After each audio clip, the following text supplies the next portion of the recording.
Welcome to the Virtual Coffee Lab. My name is Mike, and we have a special guest in the lab today. This is my son, Michael. Hello. And today we are roasting a Colombian natural. It's a Gesha, and it's an anaerobic processed coffee. So we'll be talking about that. The interesting aspect to all this is we have 1 pound, and we want to get it right. And so we're going to talk about how we do that, and we're going to roast the coffee, and then we'll taste it. So let's get roasting.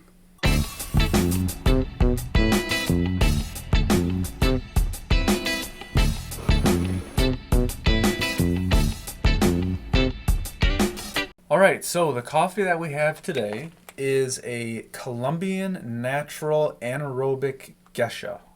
We should probably talk about what all those words mean. It's from Colombia, a micro mill in Colombia, right? Yep. So this was given to us by a friend of ours, a very close friend who recently started a coffee shop locally. And he shared this coffee with us. Because of all those words that we just said, it's kind of special. So let's start with Gesha.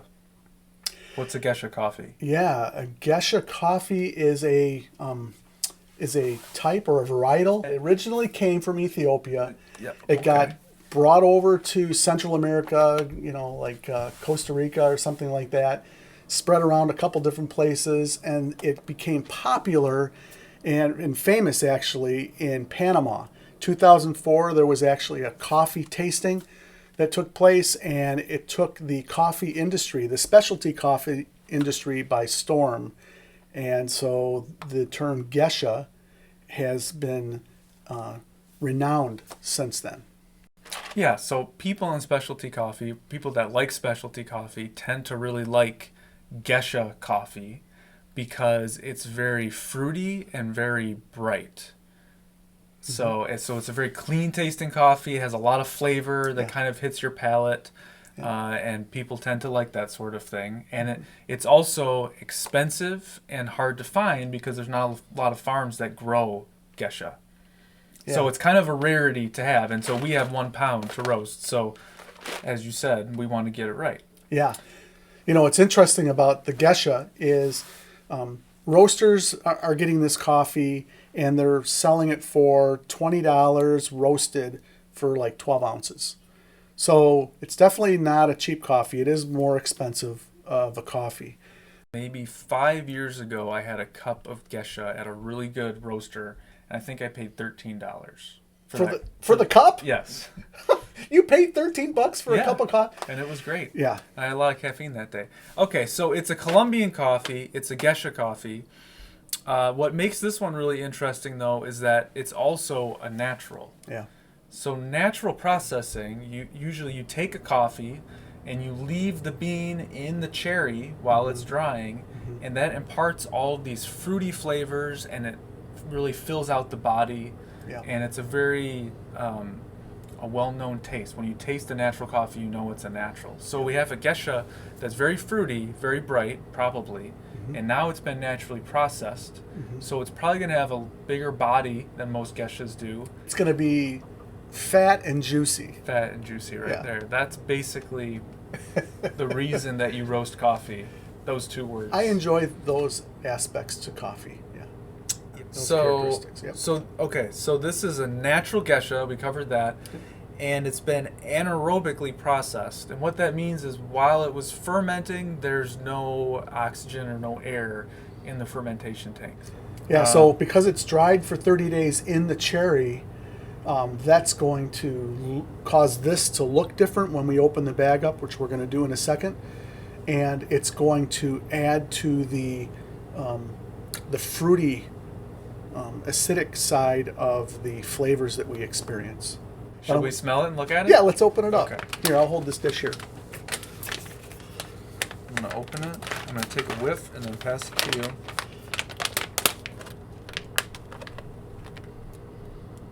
Yeah, smells like a very fresh natural, doesn't it? To me, I don't know. It doesn't smell that much like a natural. It looks maybe like a honey processed coffee. One of the things that's going to influence the starting point of our roast, the temperature we want to set the roaster at, and how long the roast time or the dry time is going to be, is going to be the characteristics of this bean.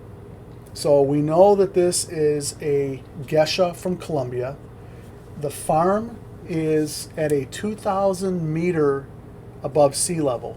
So that's basically 6,000 feet. That is a very high altitude. That's a high altitude bean. Yep, or pretty high coffee. altitude, which would mean usually that it's more dense. More dense. The cherry grows slower, and that provides more sugars. So you end up getting more or less a sweeter coffee because of the altitude. The natural processing, you're right. I think we should be gentle with this coffee. And we shouldn't treat it like a dragster and try to race this thing up the dry time. You know, we get into these short dry times, it gets scary. We talked about this. He accuses me of trying to roast too fast. Yeah, so Anything in the name of experimentation is what I say. we like to do that. I mean, when you've got 20 pounds of the same coffee, it's good to kind of go outside the box. But when you've got 1 pound, we want it to be safe. So let's talk about that. All right, so usually when we roast a coffee, there's 3 phases when you're roasting coffee. The first phase is the dry phase, the second phase, we call it the Milliard phase, and then the third phase is development, is usually what we call it. Yep. And so we have both percentages of the total roast that we'd like to see in those stages. I also have time ranges that I think are kind of generally good for most coffees. So I like to see the first phase dry time be under 5 minutes. Yep. Anywhere between 4.5 to 5 minutes is pretty good. And then the Maillard phase, which is the second phase, usually between 3 and 4 minutes for that is where you're going to find the best happy spot for a coffee. And then development is like usually 1 minute and 50 seconds, maybe 2 minutes, Yeah. close to 20% of the total roast. So when we're thinking about how we're going to roast this coffee, like many things, we're trying to make a plan beforehand so that all of it goes according to plan. So we're trying to think about, anticipate what this coffee is going to do and how hot we should have the roaster, how much energy we should have, and things like that to figure out how we can execute our plan within our general guidelines of what we think is usually good for coffee. So given that profile that we like to go for, we have to figure out what should we do with the roaster so that we achieve that. When we talk about these temperatures, it's based on hundreds of roasts that we've done, knowing that we want to attain a certain profile, certain times, certain percentages. And so based on that, we have a history. We have a small range that we work within our temperatures for our charge temperatures. And they range anywhere from low to high. So I think, low to high, Yeah. probably 360 to 390 is our range. Right. 30-degree range. I think usually my default, if we have a coffee that's decent altitude washed, I'm thinking 380 is what Yep. we usually do. Yep.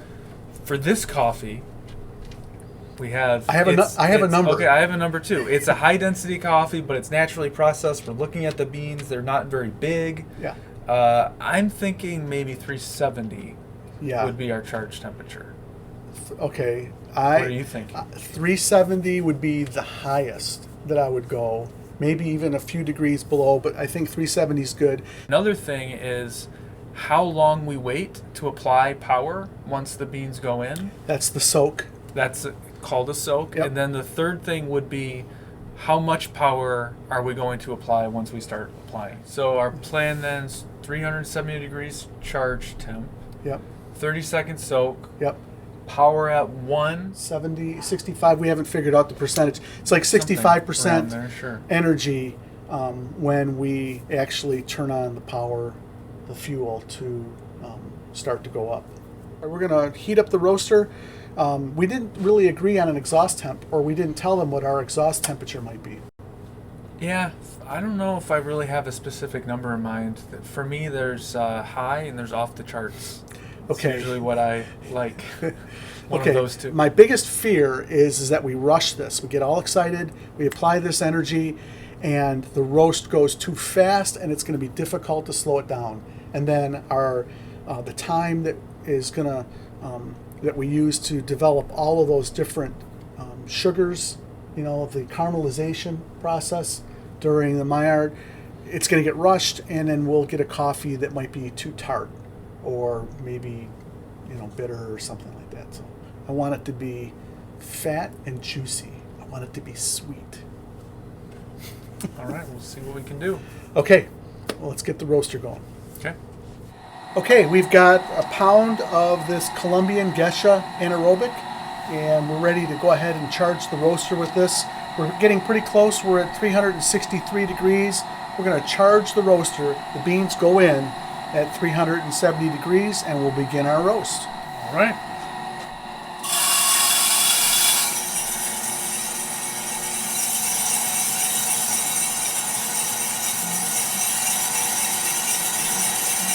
Okay, so we've just hit our turning point. After a 30-second soak, we've got the energy on at a 1, which is about 60% energy. And our turning point times were 267 degrees. This is perfect. This is exactly where we want to be. So what all this means to me as I ingest this information is that our roast is not out of control too fast. We're not dragging behind. I would say we're in a pretty comfortable place.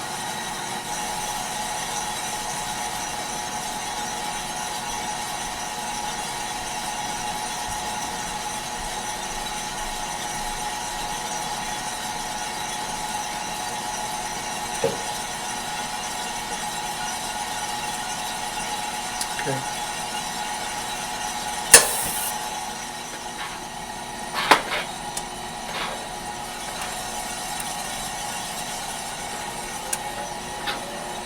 How does it smell?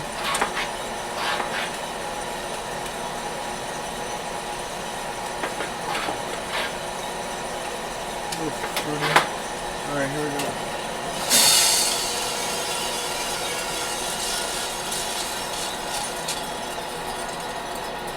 And we're ready. Okay, so we had our roast, and it was an experience. We kind of learned a lot about the coffee, and that's what happens when you roast a coffee for the first time. You're really not quite sure how it's going to express itself during the roast. Not really sure how much moisture is in the bean, and so it's kind of a learning process. What did we learn about this roast?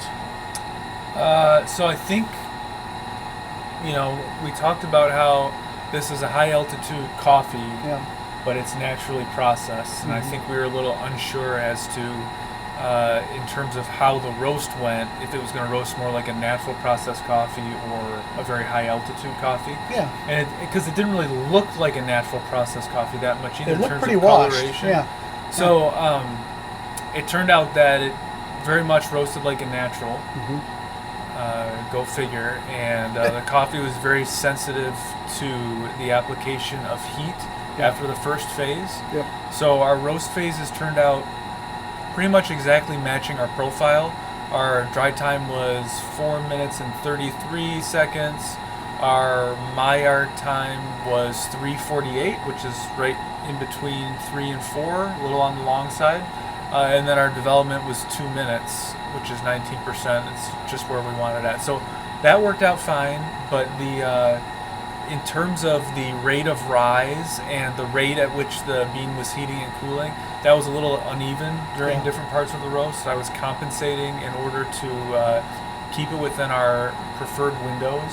And really, it was extremely sensitive in that middle phase. Just a little bit of heat really got everything moving with the beans. So I think overall, like Michael said, we hit the numbers, we hit the percentages and the phases that we wanted, and generally speaking, for a one-time roast, trying to roast a coffee for the first time, you know, it's not bad. I think we'll find out more when we actually taste it, and that's what we're gonna do right now.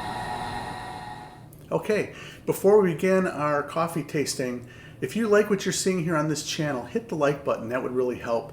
Also, if you'd like to see more videos, hit the subscribe button, and most importantly, hit the notification bell, and that way when new videos are uploaded, you'll be the first to know. Okay, we are drinking the Colombian natural Gesha. And this coffee was donated to us by Sabbath Coffee Roasters in Clawson, Michigan. And Trevor Graham has been a friend for a long time, and he was so kind to give us this coffee. So thanks, Trevor. We really appreciate it. Okay, so Michael, why don't you go ahead and pour the coffee and why don't you just tell us quickly how we did this brew? All right, so we brewed this coffee with a December dripper, which is very similar to a stainless steel Kalita. It's a pour-over cone with a flat bottom on the filter.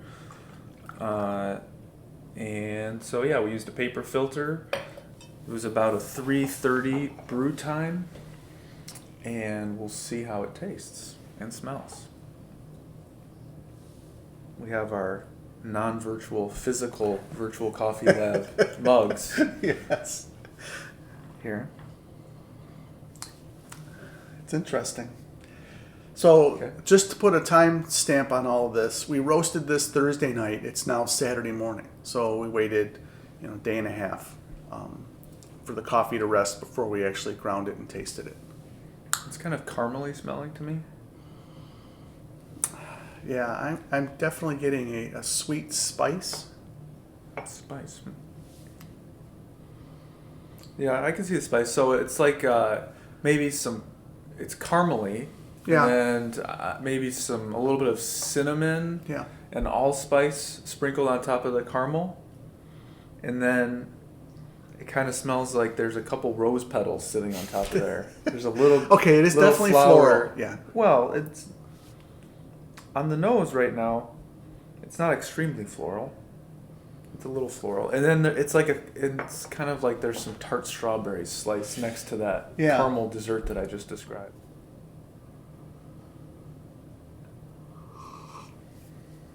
Going for the taste? Wow.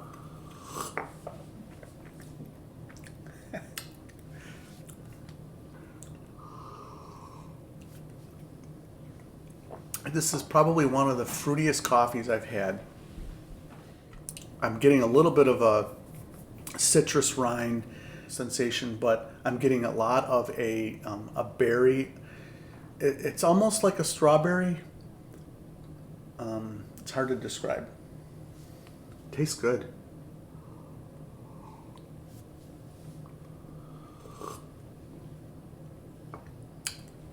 Yeah, so I think it's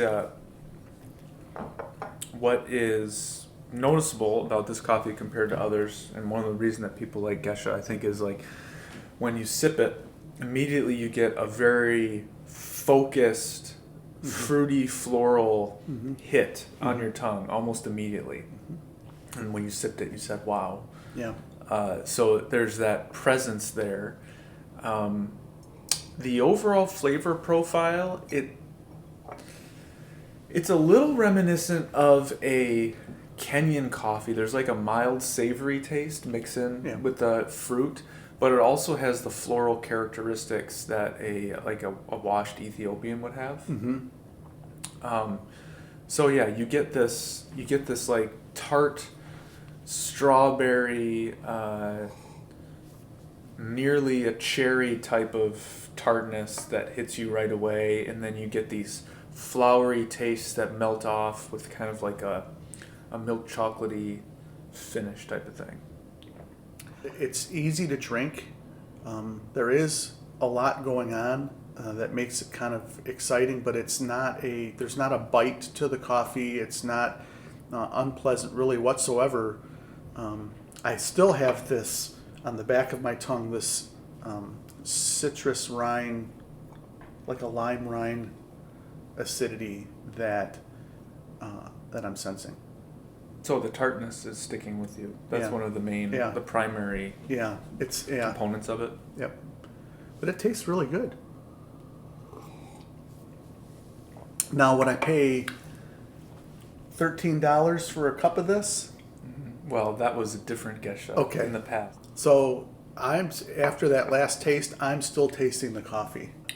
This is probably has one of the longest finishes I've ever experienced in a coffee. Wow. I mean, it's like I'm still drinking it. It's really good. So there's good news and there's bad news with this coffee. The good news is that we have enough coffee to last us to drink this every day for the next week.